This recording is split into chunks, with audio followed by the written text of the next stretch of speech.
Maman Mbote. Mbote na yo mari. Kombo nani? Kombo na Astrid Nzebo. Mama tomoni ozotuta o, ozotuta ni. Tuta poso manga. Ngo sala ngoni. Na sala tangawisi.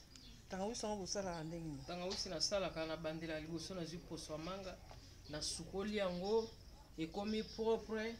Après na zi le suba tangawisi na sukoli yango nyonso. Après ko sukola na zi na banzete nyonso na salelaka na sangisi nde na tuti na tie na liboka.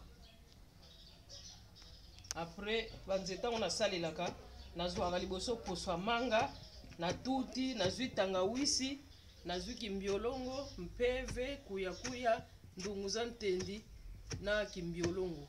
Osela poso manga nyonso bien boza na particularité ya manga o bosela. Manga to salelaka eza mango baliaka na mbeli. Manga nyonso te. Neti manga madoshini. Madoshini pete manga ya kofiba pete. Manga poto ya Kongo. Aposo bosiso tuta bosa etape. Soki na sisi ko tuta nde na sangisi biloko nyonso na sali yango mélange nde bimi tangawisi. Tangawisi ba milango pona ni. Ba milango pona pota libomo mokongo pasi hémorroïde ba we umela e komele bimo maseke nde tangawisi ndango esilisaka ngo. Donc au première étape non nous ça. Au première étape nazo sala na sali deuxième étape te pona